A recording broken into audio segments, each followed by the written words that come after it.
نحمده ونصلي على رسوله الكريم اما بعد فاعوذ باللہ من الشیطان الرجیم بسم اللہ الرحمن الرحیم السلام علیکم ورحمۃ اللہ وبرکاتہ۔ اہلا وسہلا ومرحبا بکم، کیسے ہیں آپ سب؟ امید کرتی ہوں آپ سب کا بھی ساتھ خیریت کے گزرا ہوگا۔ انشاءاللہ اللہ سبحانہ تعالیٰ ہم سب کو ساتھ خیریت کے رکھے، دین سے جوڑ کے رکھے، اور ہماری زندگی کو ان کاموں میں لگا دے جو اللہ سبحانہ تعالیٰ پسند کرتے ہیں، اور ہمارا خاتمہ ایمان پر کرے انشاءاللہ، آمین۔ چلیں ہم اپنے لیسن کا آغاز کرتے ہیں۔ پہلے ہم آیا نمبر 120 سے 124 تک کا کوئک ریویو کرتے ہیں انشاءاللہ تعالیٰ، پھر ہم اپنے آج کے لیسن کی طرف چلیں گے۔ جی، تو ہم نے دیکھیں آیا نمبر 120 میں کیا پڑھا تھا کہ شیطان انسانوں سے جھوٹے وعدے کرتا ہے اور لمبی لمبی امیدیں دلاتا ہے، لیکن اس کے تمام وعدے دھوکے کے سوا کچھ بھی نہیں ہوتے۔ اور مومن کو کیا چاہیے؟ مومن کو چاہیے کہ وہ شیطانی وسوسوں اور دنیا کی فریب کاری سے بچ کر صرف اور صرف اللہ سبحانہ تعالیٰ پر بھروسہ کرے۔ اور دیکھیں آیا نمبر 121 میں ہم نے کیا پڑھا تھا کہ جو لوگ شیطان کی پیروی کرتے ہیں ان کا انجام جہنم ہے، اور وہ اس سے بچنے کی کوئی جگہ نہیں پائیں گے آخرت میں۔ یہ آیت جو ہے یہ بیسکلی انسان کو اپنے انجام پر غور کرنے کی دعوت دیتی ہے کہ ہمیں یہ جو زندگی کی مہلت ملی ہوئی ہے اس لیے ملی ہوئی ہے تاکہ ہم اپنی آخرت کو سنوار سکیں، اور جب جہاں جہاں ہمیں فیل ہو کہ یہ شیطانی ہتھ کنڈے ہیں، شیطان کا وار ہے، وہاں ہمیں استغفار کرنے چاہیے اور اللہ سبحانہ تعالیٰ پر ہی ہمیں بھروسہ رکھنا چاہیے۔ اور ہمیں یہ بھی سوچنا چاہیے کہ آج اگر ہم خدا نخواستہ کوئی غلط عمل کریں گے تو اس کا آخرت میں ہمیں حساب دینا پڑے گا۔ اچھا جی، آیا نمبر 122 میں ہم نے کیا دیکھا تھا کہ جو لوگ ایمان لاتے ہیں اور نیک اعمال کرتے ہیں اللہ تعالیٰ انہیں ایسی جنتوں میں داخل فرمائے گا جن کے نیچے نہریں بہتی ہیں، اور اللہ کا وعدہ سچا ہے، اور اللہ کے وعدے سے زیادہ سچا کوئی وعدہ نہیں ہے۔ تو دیکھیں دو چیزوں میں ہمیں کیا بتایا گیا ہے کہ شیطانی وسوسے ہوتے ہیں اور ان سے شیطانی وسوسوں سے بچ کر ہمیں اللہ پر بھروسہ کرنا ہے، شیطان کی پیروی نہیں کرنا۔ اور پھر دیکھیں ساتھ ہی خوشخبری بھی دے دی جاتی ہے کہ جو لوگ ایمان لاتے ہیں اور نیک اعمال کرتے ہیں ان کا آخرت میں کتنا بہترین اجر بتایا گیا ہے۔ ایسے دیکھیں آیا نمبر 123 میں ہم نے پڑھا تھا کہ نجات صرف خواہشات یا دعووں سے حاصل نہیں ہوتی بلکہ ایمان اور عمل صالح سے ملتی ہے۔ ہر انسان اپنے اعمال کے مطابق ہی بدلہ پائے گا۔ اب دیکھیں نا، آپ یہ سوچیں کہ اچھا صحیح ہے میں جھوٹ نہیں بولوں گی یا میں کسی کی پیٹھ پیچھے برائی نہیں کروں گی، اب یہ صرف ہم سوچ رہے ہیں، لیکن موقع ملتے ہی ہم بار بار وہ ریپیٹ اگر کر رہے ہیں تو اس سے کچھ حاصل حصول نہیں ہے۔ ہمیں اپنے نفس پہ کنٹرول کرنا ہے۔ اگر ہمیں کسی کوئی بات بری لگ رہی ہے ہمیں بیک بائٹنگ نہیں کرنی، ہمیں اپنے آپ، یہ چھوٹی چھوٹی چیزیں ہوتی ہیں دیکھیں روزمرہ زندگی میں جس میں ہمیں اپنے آپ کو روکنا ہوتا ہے۔ تو صرف اگر ہم یہ سوچتے رہیں گے نا ذہن میں تو اس سے ہمیں ثواب نہیں ملے گا، یا اس سے ہمارا اعمال اچھے نہیں ہوں گے۔ ہمارے اعمال تبھی اچھے ہوں گے جب ہم اس چیز کو اپنی زندگی میں عمل میں لائیں گے۔ اور ایسے دیکھیں آیا نمبر 124 میں ہم نے کیا پڑھا تھا کہ چاہے مرد ہے یا عورت ہے، جو بھی ایمان کے ساتھ نیک عمل کرے گا وہ جنت میں داخل ہوگا، اور اس کے ساتھ ذرہ برابر بھی ناانصافی نہیں ہوگی۔ اور اسلام میں جزا اور سزا کا معیار جنس نہیں ہے بلکہ ایمان اور عمل ہے۔ تو دیکھیں بار بار ہمیں یہ بات بتائی جاتی ہے کہ اعمال کہتے ہیں نا کہ آپ کے عمل بہت امپورٹنٹ ہیں، تو ہمیں ان چیزوں کو نظر میں رکھنا ہے کہ ہمارے اعمال کیسے ہیں۔ ہمارے اعمال اچھے ہوں گے تو ہماری آخرت اچھی ہوگی۔ تو چلیں انشاءاللہ تعالیٰ ہم اپنے آگے لیسن کی طرف بڑھتے ہیں نمبر 125 سے 128 تک۔ تو ہم آیا نمبر 125 کو انشاءاللہ سب سے پہلے دیکھ لیتے ہیں۔ اعوذ باللہ من الشیطان الرجیم، بسم اللہ الرحمن الرحیم۔ ادعو الی سبیل ربک بالحکمۃ والموعظۃ الحسنہ وجادلہم باللتی ہی احسن ان ربک هو عالم بمن ضل عن سبیلہ وہو عالم بالمہتدین۔ تو دیکھیں کہ اے رب، اپنے رب کے راستے کی طرف حکمت، اچھی نصیحت اور بہترین انداز میں گفتگو کے ذریعے بلاؤ۔ بے شک تمہارا رب خوب جانتا ہے کہ کون اس کے راستے سے بھٹکا ہوا ہے اور کون ہدایت پانے والا ہے۔ تو دیکھیں اس آیت میں اللہ سبحانہ تعالیٰ نے دین کی دعوت دینے کا بہترین طریقہ ہمیں سکھایا ہے۔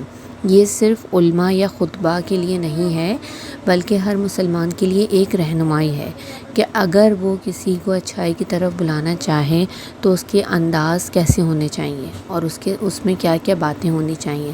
دیکھیں پہلی بات کیا ہے کہ آپ جب بھی یہ پہلا اصول آپ سمجھ لیں کہ آپ جب بھی کسی کو دعوت دیں تو حکمت کے ساتھ دیں۔ حکمت کا مطلب ہے ہر بات کو صحیح وقت، صحیح انداز اور صحیح الفاظ کے ساتھ پیش کرنا۔ ہر شخص کی سمجھ، عمر، حالات اور مزاج مختلف ہوتے ہیں، اس لیے ہر ایک سے ایک ہی انداز میں بات کرنا مناسب نہیں۔ بعض اوقات ایک نرم جملہ وہ اثر کر جاتا ہے جو سخت نصیحت بھی نہیں کر پاتی۔ اور حکمت یہ بھی ہے کہ پہلے اپنے کردار سے لوگوں کو متاثر کیا جائے، پھر زبان سے دعوت دی جائے۔ دیکھیں اس میں یہ حکمت کیوں ہے کہ پہلے کردار سے متاثر کیا جائے، کیونکہ دیکھیں اگر ہم کسی کو یہ بات کہہ رہے ہیں کہ آپ 5 وقت کی نماز پڑھیں اور خود ہم نمازوں میں آن اینڈ آف پازز لے رہے ہیں، لائک ہم نے کبھی فجر چھوڑ دی، کبھی ہماری ظہر کسی مصروفیت کی وجہ سے نکل گئی، کبھی عصر، کبھی مغرب، کبھی عشاء، اور لوگوں کو ہم بار بار اگر یہ بات بولیں نہیں آپ نے نماز پڑھنی ہے تو لوگ سب سے پہلے کیا بولیں گے کہ آپ خود تو یہ کام کرتے نہیں ہیں اور ہمیں دعوت دے رہے ہیں۔ تو دیکھیں نماز تو ویسے بھی ہم پر فرض ہے، وہ تو ہمیں چھوڑنی ہی نہیں ہے، یہ تو ایک بالکل بیسک چیز ہے نا۔ اور ایسے ہی اگر ہم کسی کو یہ بات بول رہے ہیں کہ آپ نے اپنی زندگی میں توازن قائم رکھنا ہے، بیلنس رکھنا ہے، انصاف کے ساتھ کام لینا ہے، تو اس کے لیے پہلے ہمیں اپنا کردار ایسا بنانا ہے کہ جب ہم کسی کو بولیں تو لوگ اس بات سے متاثر ہوں۔ اور دیکھیں بات کا لہجہ جو ہوتا ہے نا وہ بڑا اثر کرتا ہے۔ اگر آپ ایک ہی بات تھوڑے تلخ لہجے میں، تھوڑے روڈ لہجے میں بولیں اور وہی بات اگر آپ نرمی سے ادا کریں تو اس کا اثر بہت اچھا ہوتا ہے لوگوں پہ، کمپیریٹیولی اگر آپ اس کو تھوڑی ہارش ٹون میں اپنی بات کریں تو اس کے مقابلے میں۔ اچھا جی، تو دیکھیں دوسرا اصول کیا ہوتا ہے کہ اچھی نصیحت کریں۔ نصیحت ایسی ہونی چاہیے جس میں محبت ہو، خیر خواہی اور شفقت ہو۔ اگر کسی کی غلطی بھی بتانی ہے تو اس کی عزت نفس کو مجروح کیے بغیر سمجھایا جائے۔ سخت لہجہ، طعنہ، مذاق یا بے عزتی لوگوں کے دلوں کو بند کر دیتی ہے، جبکہ نرم لہجہ دلوں کے دروازے کھول دیتا ہے۔ تو دیکھیں یہی بات ہے نا کہ دیکھیں سیلف رسپیکٹ، ہر انسان چاہے انسان کیسا بھی ہے نا، لیکن ہر انسان کو اپنی سیلف رسپیکٹ سے بڑی محبت ہوتی ہے۔ تو اگر آپ کو کسی میں کوئی غلطی دکھ بھی رہی ہے تو اس کو ایسے پوائنٹ آؤٹ نہیں کریں کہ اس کو یہ لگے کہ یہ اس کا مذاق بنایا جا رہا ہے یا یہ نا مطلب اس کی انسلٹ کی جا رہی ہے۔ خاص طور پہ بے عزتی والا انداز تو ہمارا لہجوں میں ہونا ہی نہیں چاہیے، کیونکہ دیکھیں ہم تو ویسے بھی دین کی دعوت خاص طور پہ جب آپ کسی کو دیں اور ویسے بھی روٹین میں بھی اگر آپ کسی کو کوئی بات یا نصیحت کر رہے ہیں تو لہجہ ایسا رکھیں کہ لوگوں کے دلوں پہ وہ بات اثر کرے۔ فوراً ان کو سمجھ نہ بھی اگر آئے تو لیکن ہمارا لہجہ ایسا ہونا چاہیے کہ ایٹ لیسٹ وہ دوبارہ ہم سے بات کرتے ہوئے ہچکچائیں نہیں۔ ان کو یہ پتہ ہونا چاہیے کہ اگر ہم اس بندے سے کوئی بات کریں گے، کوئی ایڈوائس لیں گے تو کم سے کم یہ ہماری انسلٹ نہیں کرے گا اور اس کی ٹون اچھی رہے گی۔ اور دیکھیں تیسرا اصول کیا ہونا چاہیے کہ بحث بھی ایسی کریں کہ بہترین اس کا انداز ہونا چاہیے کہ اگر کوئی اختلاف کرے یا سوال اٹھائے تو غصہ، بدزبانی یا ضد کا راستہ اختیار نہ کیا جائے، بلکہ دلیل، صبر اور اخلاق کے ساتھ بات کی جائے۔ مقصد دوسروں کو نیچا دکھانا نہیں ہونا چاہیے بلکہ حق واضح کرنا ہونا چاہیے۔ ایک مسلمان کی گفتگو اس کے اعلیٰ اخلاق کی ترجمانی ہونی چاہیے۔ تو دیکھیں وہی بات ہے نا کہ یہ 3 چیزیں اگر ہمارے پاس ہوں کہ حکمت کے ساتھ دعوت دینا، اچھی نصیحت کرنا اور بحث بھی اگر کرنی ہے تو اس کا انداز بہترین ہونا چاہیے۔ تو دیکھیں یہ کتنے بہترین اصول ہیں نا کہ اگر اس کو ہم اپنی زندگی میں اپنا لیں تو کتنی آسانی ہمارے لیے بھی اور دوسروں کے لیے بھی ہو جائے۔ اور پھر دیکھیں کیا ہے آیت کے آخر میں، کہ آیت کے آخر میں اللہ تعالیٰ فرماتے ہیں کہ کون ہدایت قبول کرے گا اور کون انکار کرے گا، اس کا علم تو صرف اللہ سبحانہ تعالیٰ کو ہے۔ ہمارا کام صرف پیغام پہنچانا ہے، لوگوں کے دل بدلنا ہمارے اختیار میں ہے ہی نہیں۔ اس لیے اگر کوئی فوراً بات نہ مانے تو مایوس یا ناراض ہونے کی ضرورت نہیں، بلکہ دعا اور صبر کے ساتھ اچھا رویہ برقرار رکھنا چاہیے۔ اور دیکھیں یہ ساری چیزوں کے ساتھ نا ہمیں ایک چیز سوچنی چاہیے کہ ہمیں اپنی نا ایگو کو الگ رکھنا چاہیے۔ اگر فرض کریں آپ نے کسی کو بہت اچھی نصیحت کی ہے، بہت اچھا اسٹائل بھی تھا بات کرنے کا، لیکن پھر بھی اس نے بات نہیں مانی آپ کی اور آپ کو یہ لگ رہا ہے کہ نا اب تو میں اس کو کوئی بھی اچھی بات آئندہ نہیں بتاؤں گی، تو یہ چیز ہمارے اندر نہیں ہونی چاہیے۔ ہمیں ہمیشہ یہ سوچنا چاہیے کہ نہیں، آج لازمی نہیں کہ پہلی دفعہ آپ نے کوئی بات بولی اور وہ اس پہ اثر کر جائے، ہو سکتا ہے آہستہ آہستہ آہستہ آہستہ اس کو آپ کی باتیں سمجھ میں آنے لگے۔ تو دیکھیں اس آیت میں اگر دیکھا جائے تو ہمارے لیے کیا سبق ہے کہ اپنی گفتگو میں ہمیشہ حکمت اور نرمی اختیار کرنی چاہیے. نصیحت کرتے وقت سامنے والے کی عزت کا خیال رکھیں. اختلاف کی صورت میں اخلاق اور دلیل سے بات کریں. کسی کو ہدایت نہ ملنے پر مایوس نہ ہوں، کیونکہ ہدایت اللہ تعالیٰ کے اختیار میں. اپنے کردار کو دعوت کا سب سے مؤثر ذریعہ بنائیں. اور ہمیں دعا بھی کرنی چاہیے کہ اے اللہ ہمیں حکمت، نرم مزاجی اور بہترین اخلاق کے ساتھ دین کی دعوت دینے کی توفیق عطا فرما. ہمارے کردار کو اسلام کی خوبصورت تصویر بنا دے اور ہمیں خود بھی صراط مستقیم پر ثابت قدم رکھ. آمین. چلیں انشاءاللہ تعالیٰ اب ہم آیت نمبر 126 کی طرف چلتے ہیں اپنی. وَإِنْ عَاقَبْتُمْ فَعَاقِبُوا بِمِثْلِ مَا عُوقِبْتُمْ بِهِ وَلَئِنْ صَبَرْتُمْ لَهُوَ خَيْرٌ لِلصَّابِرِينَ. تو دیکھیے اس آیت میں ہم نے کیا پڑھا، ترجمہ دیکھ لیتے ہیں ہم پہلے کہ اور اگر تم بدلہ لو تو اتنا ہی بدلہ لو جتنی تم پر زیادتی کی گئی ہو، لیکن اگر صبر کرو تو یقیناً صبر کرنے والوں کے لیے یہی بہتر ہے. تو اس کی ہم تشریح میں کیا دیکھتے ہیں کہ یہ جو آیت ہے یہ اسلام کے عدل، انصاف اور اعلیٰ اخلاق کی بہترین مثال ہے. اللہ تعالیٰ مسلمانوں کو یہ تعلیم دے رہے ہیں کہ اگر کسی نے ان پر ظلم کیا ہے اور وہ بدلہ لینا چاہتے ہیں تو انہیں صرف اتنی ہی سزا دینے کی اجازت ہے جتنی زیادتی ان پر ہوئی ہے. ظلم کا جواب ظلم سے بڑھ کر دینا جائز ہرگز نہیں ہے. اسلام انتقام کی تعلیم نہیں دیتا بلکہ انصاف کی تعلیم دیتا ہے. انسان غصے میں اکثر حد سے بڑھ جاتا ہے، لیکن اللہ تعالیٰ فرماتے ہیں کہ اگر بدلہ لینا ہو تو انصاف کے دائرے میں رہ کر لو.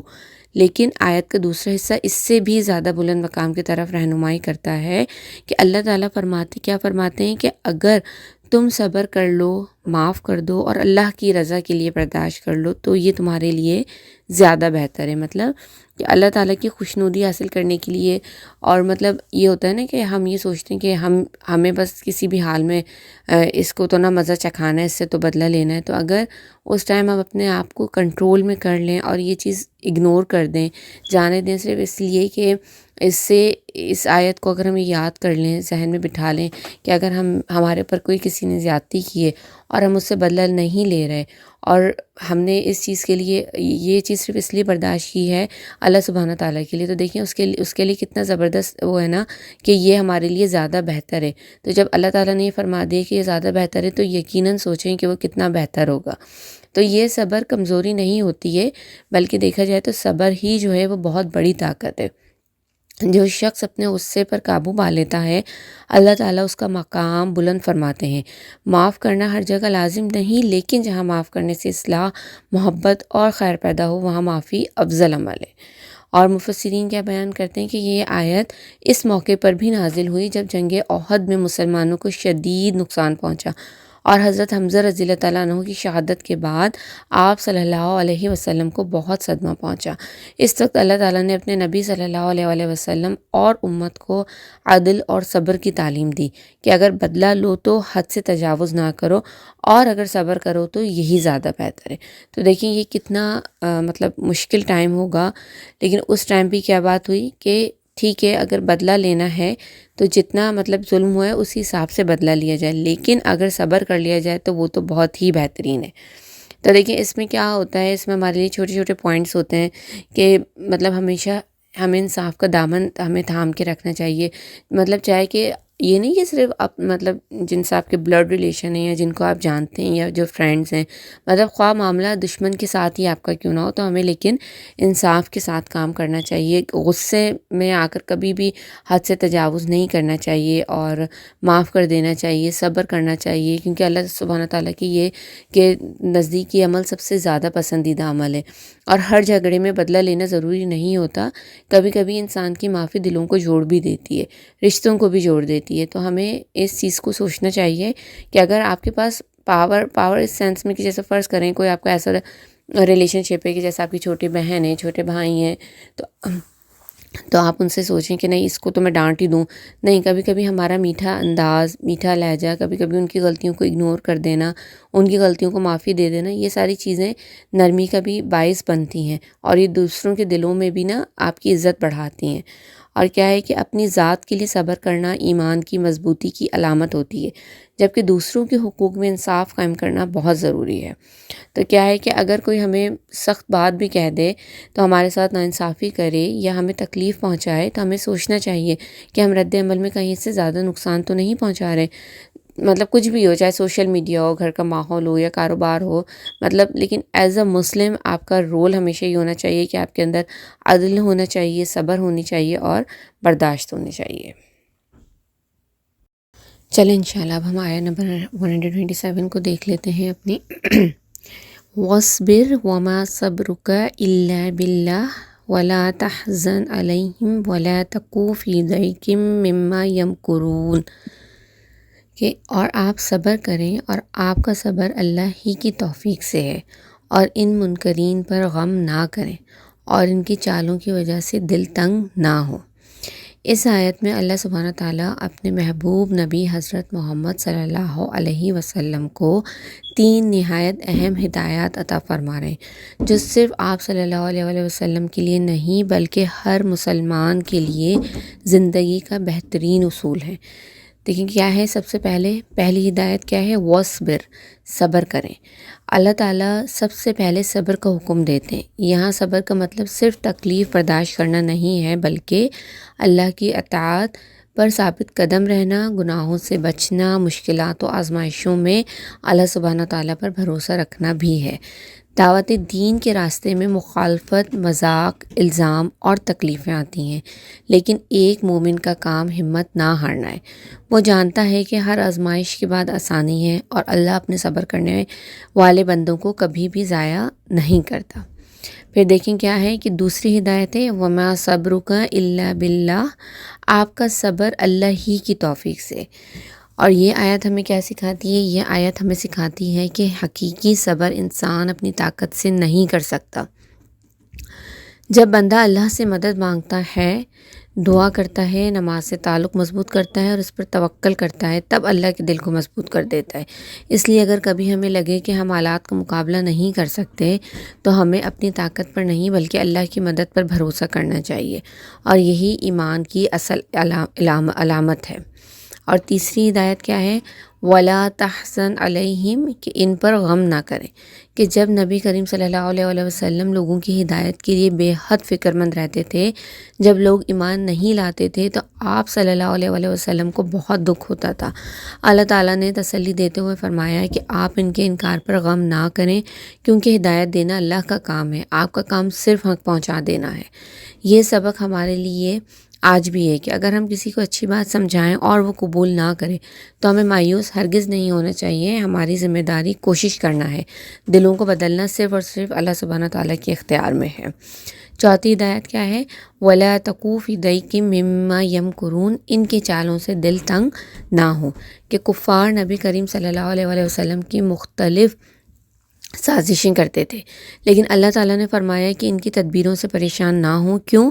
کیونکہ سب سے بڑی تدبیر تو اللہ سبحانہ تعالیٰ کی ہے۔ آج بھی ہم مسلمانوں کو اگر کسی کی مخالفت، حسد یا سازشوں کا سامنا ہو تو اسے گھبرانے کے بجائے اللہ پر بھروسہ رکھنا چاہیے۔ جو شخص اللہ کے ساتھ ہو اسے کسی مخلوق کی چال نقصان نہیں پہنچا سکتی جب تک اللہ سبحانہ تعالیٰ نہ چاہے۔ تو اس میں کیا چیز ہے ہمارے لیے کہ دیکھیں ہر مشکل میں ہمیں صبر اختیار کرنا ہے، چاہے وہ مشکل کسی بھی قسم کی ہو، کسی جانی لاس کی ہو، کسی مالی لاس کی ہو، وقتی کسی چیز کے چلے جانے کی ہو اللہ، اور پھر کیا کرنا ہے ہمیں کہ اللہ سبحانہ تعالیٰ سے صبر اور ہمت کی دعا مانگنی ہے، کیونکہ اصل طاقت تو اسی کی طرف سے ملتی ہے۔ پھر لوگوں کی ہدایت کی کوشش کرنی ہے، لیکن ان کے انکار پر حد سے زیادہ غم زدہ نہیں ہونا۔ مخالفین کی باتوں اور سازشوں سے خوفزدہ ہونے کی بجائے اللہ سبحانہ تعالیٰ پر ہمیں مکمل توکل رکھنا ہے، اور اللہ پر بھروسہ رکھنے والا انسان اندرونی سکون اور مضبوطی حاصل کر لیتا ہے۔ اور یہ آیت دیکھیں بیسکلی ہمیں سکھاتی ہے کہ زندگی کی ہر آزمائش میں صبر، اللہ پر توکل، دل کا اطمینان اور ثابت قدمی ہی کامیابی کا راستہ ہے۔ جب انسان اپنے معاملات اللہ کے سپرد کر دیتا ہے تو اللہ اسے وہ طاقت عطا کرتا ہے جو دنیا کی کوئی بھی طاقت نہیں دے سکتی۔ چلیں انشاءاللہ تعالیٰ اب ہم آیہ نمبر 128 کی تفسیر کی طرف چلتے ہیں اپنی۔ ان اللہ مع الذین اتقوا والذین هم محسنون۔ تو دیکھیں اس آیت میں کیا ہے ہمارے پاس، ہم سب سے پہلے اس کے ترجمے کا تھوڑا سا ریویو کر لیتے ہیں۔ کہ بے شک ان لوگوں کے ساتھ جو تقوی اختیار کرتے ہیں اور جو احسان کرنے والے ہیں۔ یہ سورۃ النحل کی آخری آیت ہے۔ پوری سورت کا نہایت خوبصورت اور امید افزا اختتام ہے اس کا نا۔ اس آیت میں اللہ تعالیٰ نے 2 ایسے اوصاف بیان کیے ہیں جن کی وجہ سے بندہ اللہ کی خاص معیت، مدد، حفاظت اور نصرت کا مستحق بنتا ہے۔ ان الذین تقوا، اللہ متقی لوگوں کے ساتھ ہے۔ یہاں مع کیا ہے مطلب یعنی ساتھ ہونا، یہ جو ورڈ ہے نا مع، یہ ہے ساتھ ہونا۔ تو اس سے مراد ہے اللہ تعالیٰ کی خاص معیت، یعنی اس کی مدد، حفاظت، رہنمائی اور رحمت۔ تقویٰ کا مطلب صرف گناہوں سے بچنا نہیں بلکہ ہر اس کام سے بچنا بھی ہے جو اللہ کو ناراض کرے۔ تقویٰ مطلب صرف یہ نہیں ہے کہ ہمیں جو پتہ ہے کہ گناہ یہ ہے تو ہمیں اسے یہ نہیں کرنا، نہیں، مطلب جو بھی کام اللہ سبحانہ تعالیٰ کو ناراض کرے، ہمارا دل دکھانا، ہمارا کسی کے ساتھ زیادتی کر جانا، یہ ساری چیزیں اللہ تعالیٰ کے دل کو ناراض کرتی ہیں اور ہمیں ان سے بھی اپنے آپ کو بچانا ہے، کیونکہ یہ تقویٰ ہے۔ اور ہر حال میں ہمیں اللہ کی رضا کو مقدم رکھنا ہے۔ اور متقی شخص کیا ہے کہ اللہ کے احکام پر عمل کرتا ہے، گناہوں سے بچنے کی کوشش کرتا ہے، مشکلات میں بھی صبر کرتا ہے، اور خوشحالی اور تنگی دونوں میں اللہ کو یاد رکھتا ہے۔ جب انسان تقوی اختیار کرتا ہے تو اللہ تعالیٰ اس کے دل کو سکون دیتا ہے، اس کے معاملات آسان کرتا ہے اور ایسی جگہ سے مدد کرتا ہے جہاں سے وہ سوچ بھی نہیں سکتا۔ پھر کیا ہے والذین هم محسنون، اور وہ لوگ جو احسان کرنے والے ہیں، مطلب احسان کا اسلام میں بہت بلند ترین مقام ہے۔ احسان کا ایک مطلب یہ ہے کہ تم اللہ کی عبادت اس طرح کرو جیسے تم اسے دیکھ رہے ہو، اور اگر یہ کیفیت نہ ہو تو کم از کم یہ یقین تو رکھو کہ وہ تمہیں دیکھ رہا ہے۔ تو احسان صرف عبادت تک محدود نہیں ہے بلکہ زندگی کے ہر شعبے میں یہ بڑا ضروری ہے۔ مطلب ہم کسی کے ساتھ بھی کوئی بھی معاملہ کر رہے ہیں نا، تو ہمیں یہ چیز یاد رکھنی چاہیے کہ اللہ سبحانہ تعالیٰ ہمیں دیکھ رہا ہے، چاہے کسی تیسرے بندے کو نہیں پتہ، ہم 2 لوگوں کے بیچ میں بیٹھ کے کسی تیسرے کی بات کر رہے ہیں، اس کے لیے غلط بات کر رہے ہیں جو اس میں ہے ہی نہیں ہے، اس نے کی نہیں، تو ہمیں یہ سوچنا چاہیے کہ بھلے اس تیسرے بندے کو تو نہیں پتہ چلے گا، لیکن اللہ سبحانہ تعالیٰ کو سب پتہ ہے اور سب اس کے علم میں، اور وہ ہمیں دیکھ رہا ہے۔ اور پھر احسان کا مطلب کیا ہے کہ والدین کے ساتھ حسن سلوک کرنا، شوہر بیوی اور بچوں کے حقوق ادا کرنا، پڑوسیوں کے ساتھ اچھا برتاؤ کرنا، ضرورت مندوں کی مدد کرنا، لوگوں کو معاف کرنا اور اپنے کام کو بہترین طریقے سے انجام دینا۔ اللہ تعالیٰ ایسے لوگوں سے محبت کرتا ہے جو ہر کام اخلاص، دیانت اور حسن اخلاق کے ساتھ کرتے ہیں۔ اور دیکھا جائے نا تو اس آیت کا پچھلی آیت سے تعلق ہے کہ پچھلی آیت میں دیکھیں نا، اللہ سبحانہ تعالیٰ نے نبی کریم صلی اللہ علیہ وآلہ وسلم کو صبر کی تلقین فرمائی تھی اور فرمایا تھا کہ صبر اللہ کی توفیق سے ہی ممکن ہے۔ اب اس آخری آیت میں اللہ سبحانہ تعالیٰ یہ خوشخبری دے رہے ہیں کہ جو لوگ تقویٰ اور احسان اختیار کریں گے اللہ ہمیشہ ان کے ساتھ ہوگا۔ یعنی کامیابی صرف طاقت، دولت یا تعداد سے نہیں ہوتی بلکہ تقویٰ اور احسان سے حاصل ہوتی ہے۔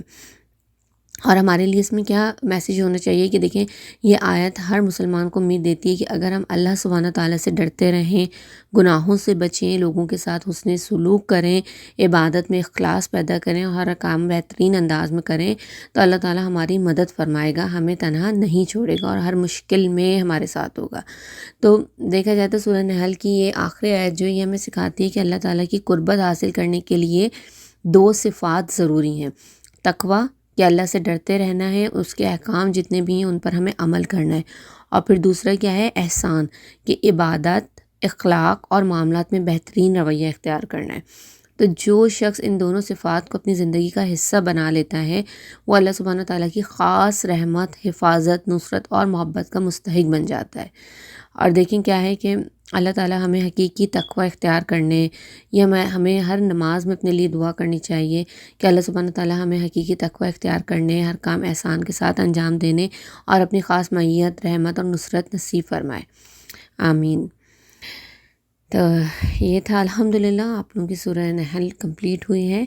تو ہم آج کے لیسن کے اپنے ایکشن پوائنٹس بھی دیکھ لیتے ہیں انشاءاللہ تعالیٰ، کہ دیکھیں ہمارے پاس ایکشن پوائنٹس کیا ہیں کہ لوگوں کو اللہ کی راہ کی دعوت حکمت اور اچھے طریقے سے دینی ہے، صبر اور نرم دلی اختیار کرنی ہے، غصہ اور جلد بازی سے کام نہیں لینا ہے، اللہ پر بھروسہ کریں اور ہر کام میں صرف اسی پر اعتماد رکھیں، تقوی اختیار کریں، گناہوں سے بچیں اور اللہ کی رضا کو مقدم رکھیں، عبادات اور معاملات میں احسان کریں اور ہر کام بہترین انداز میں انجام دیں۔